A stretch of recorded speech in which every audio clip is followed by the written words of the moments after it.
बिस्मिल्लाहिर्रहमानिर्रहीम। अस्सलाम वालेकुम। क्या हाल है गाइस।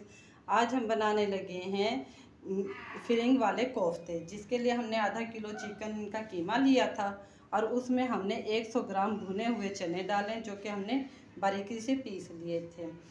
एक भरा हुआ चम्मच हम इसमें पिसी हुई खसखस का डाल रहे हैं। बाकी हम अपने हस्बे ज़रूरत इसमें डालेंगे, ठीक है। 1 चम्मच हम इसमें नमक डाल रहे हैं। 1 चम्मच सुरख कुटी हुई मिर्च,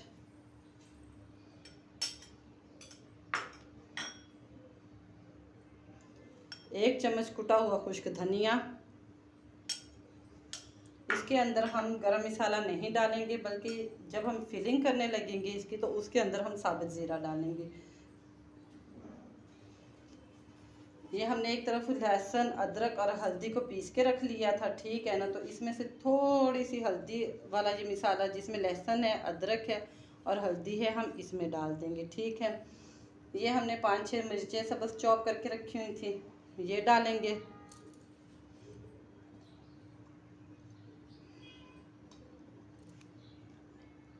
हमने एक प्याज ली थी छोटी, वो डालेंगे।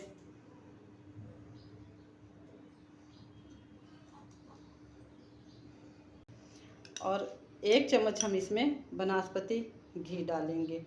बाकी हम अपनी ज़रूरत के हिसाब से जब इसको मिक्स करेंगे तो हम देखेंगे हमारा अमेज़ा जो है ज़्यादा नरम तो नहीं है, तो फिर हम इसमें 1 चम्मच और भुने हुए खुश्क चनों का मैदा डाल लें, आटा डाल लेंगे, ठीक है। अब हम इसको मिक्स करने लगे हैं। आपने इसको अच्छे से मिक्स कर लेना है दोनों हाथों से, ताकि तमाम चीज़ें जो है ना वो यकजा हो जाए। 1.5 से 2 मिनट इसको अच्छे से मिक्स कर लेना है। इन कोफ्तों का जायका जो है दूसरे कोफ्तों से बिल्कुल डिफरेंट होता है। और इसके अंदर हम फिलिंग करते हैं। फिलिंग हम किस चीज़ की करेंगे वो भी हम आपको बताते हैं। पहले हम अपने मटीरियल को अच्छे से मिक्स कर लें। गाइस, जब हम हल्दी पिसी हुई हल्दी इस्तेमाल करते हैं तो उससे हर चीज़ का कलर जो है ना बाजारी हल्दी की निस्बत ज़्यादा अच्छा आता है, उसका जायका और फ्लेवर भी बहुत अच्छा होता है।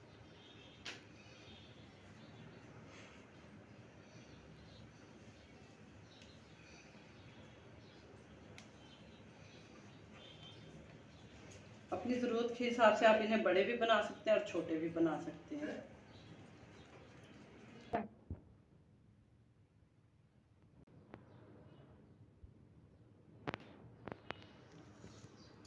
इसी तरह हमने दूसरा कोफ्ता तैयार कर लेना है।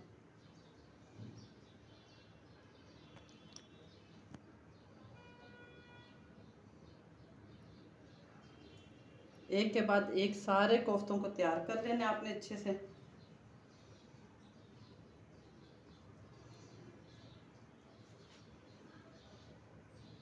हल्के हल्के हाथों से इसको गोलाई की शेप देते हैं, इस तरह। एक पैन में हमने हल्की आंच पे घी को गर्म होने के लिए रख दी है, ताकि हम इनको फ्राई भी कर सकें।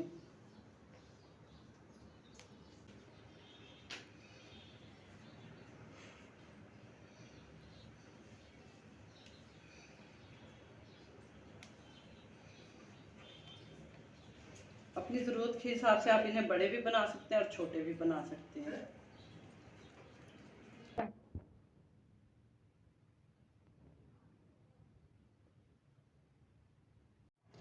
जी, तो हमने अपने सारे कोफ्ते बना लिए हैं। हल्के से फ्लेम पे हमने घी को गर्म होने के लिए रख दिया था। अब हम इन्हें फ्राई करते हैं।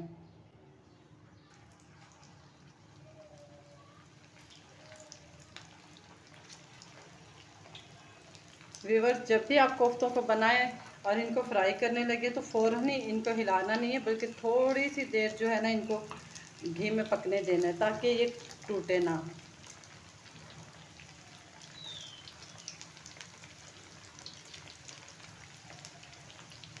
फ्लेम हमेशा मीडियम ही रखना है, बहुत ज़्यादा हाई नहीं रखना, ताकि कीमा जो है हमारा अंदर से भी गल जाए, ठीक है ना, और बाहर से भी। अगर हम फ्लेम को हाई रखेंगे तो बाहर से सारा कीमा जल जाएगा और अंदर से कच्चा रह जाएगा, जिसकी वजह से कोफ्तों में कच्ची कच्ची स्मेल आएगी। चंद सेकंड बाद आपने इनको हिला लेना है आराम से, ताकि कोफ्ते टूटने ना पाए। वैसे भी ये इसमें हम जो खशखाश और भुना हुआ चने का आटा डालते हैं तो उससे हमारे कोफ्ते मोस्टली टूटते भी नहीं हैं। लेकिन ये है कि इनको थोड़ी सी देर जो है ना ऑयल में पकने देते हैं। अगर हम फ़ौरन से चम्मच हिला देंगे तो कीमा ऑटोमेटिकली खुल जाता है और अंदर का भी सारा मटेरियल निकल के बाहर आ जाता है और कोफ्ते टूट जाते हैं। ये देखें माशाल्लाह कितना खूबसूरत कलर आ रहा है।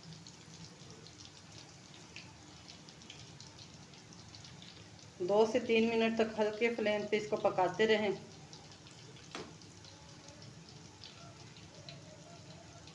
इस दौरान चम्मच से आहिस्ता आहिस्ता हिलाते भी रहें ताकि इनकी एक ही साइड जल ना जाए।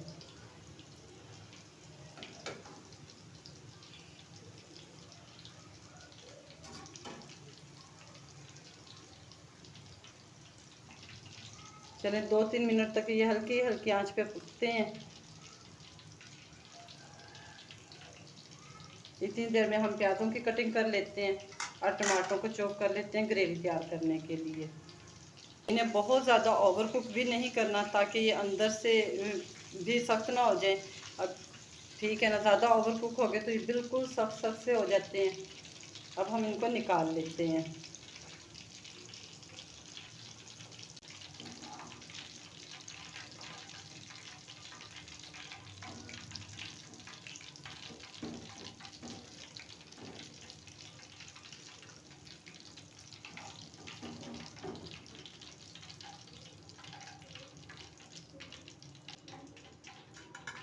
ये कोफ्ते हमारे रेडी हो गए हैं। अब हम इनकी ग्रेवी तैयार करते हैं। ग्रेवी तैयार करने के लिए हमने एक खुले मुंह की कढ़ाई ले ली है और इसके लिए ऑयल हम वही इस्तेमाल करेंगे जो कि हमने कोफ्तों को फ्राई करने के लिए किया था।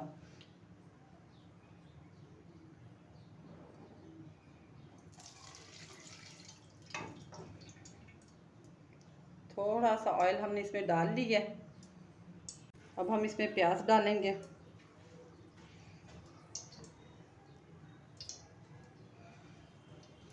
जो कि हमने मोटे मोटे चॉप कर लिए हैं।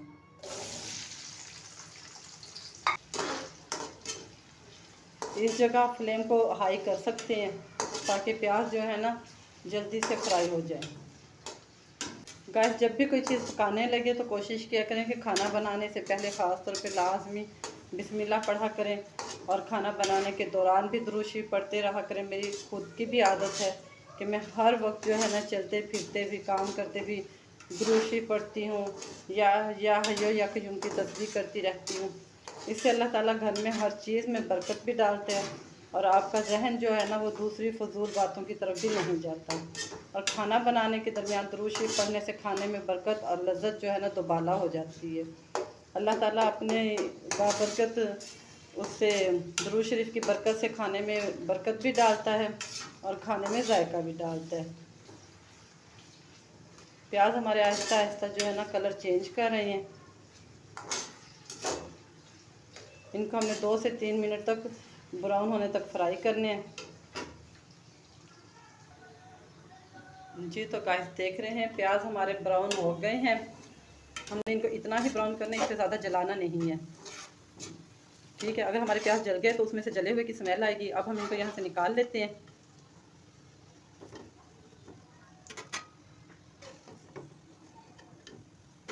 सारे प्याजों को निकाल के ग्राइंडर में डाल के हम इनको ग्राइंड कर लेंगे।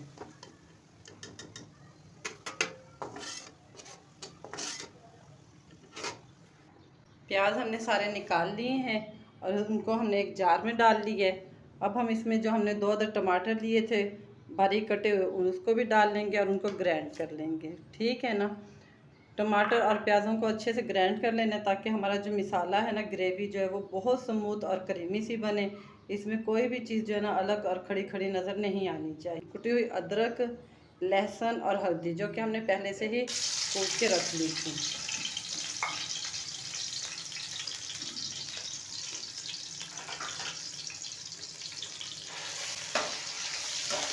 हल्के हल्के फ्लेम पे अदरक की और लहसुन की भुनाई करनी है। इसके लिए मैं अदरक भी साबित और घर वाली ही इस्तेमाल करती हूँ। खुश्क धनिया भी मैं इकट्ठा मंगवा के और उसको धो के ड्राई करके रखती हूँ और घर में ही कूट के डालती हूँ। बाज़ारी पिसे हुए मिसाले नहीं मैं इस्तेमाल करती। इससे खाने का जायका जो है ना दोबाला हो जाता है और खाने में ना एक अलग सा ही जायका आता है जो कि हमें बाज़ारी खानों में नहीं मिलता। हल्के हल्के इसमें चम्मच चलाते रहें।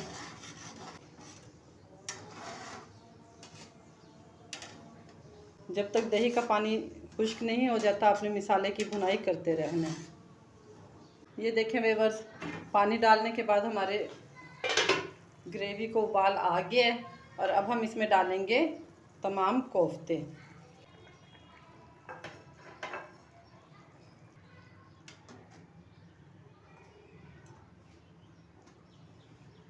चंद सेकंड तक इसमें चम्मच हिलाना है।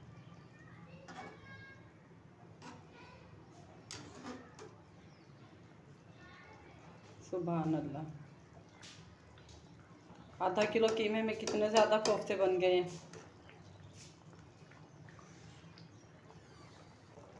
अब यहाँ हम इसे 5 मिनट के लिए दम पे छोड़ देंगे।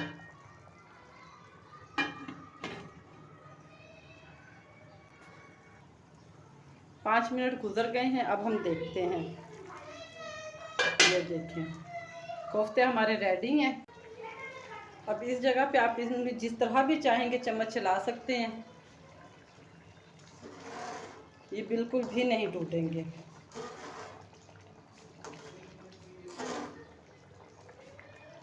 अब इसमें हम डालेंगे बारीक कटा हुआ सब्ज़ धनिया,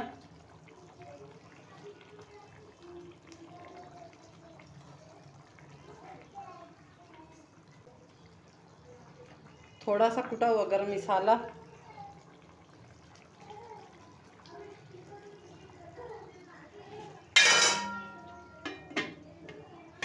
इसको ढक देंगे और फ्लेम को ऑफ कर देंगे। व्यूअर्स, हमारे कोफ्ते तैयार हो गए। इन्हें हमने डिश आउट कर लिया है।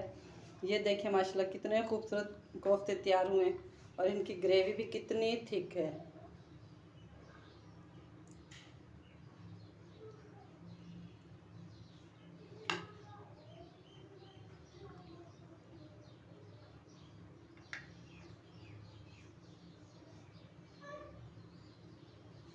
फिलिंग वाले मज़ेदार कोफ्ते तैयार हैं। गरम गरम चपाती के हमरा नोश फरमाएं।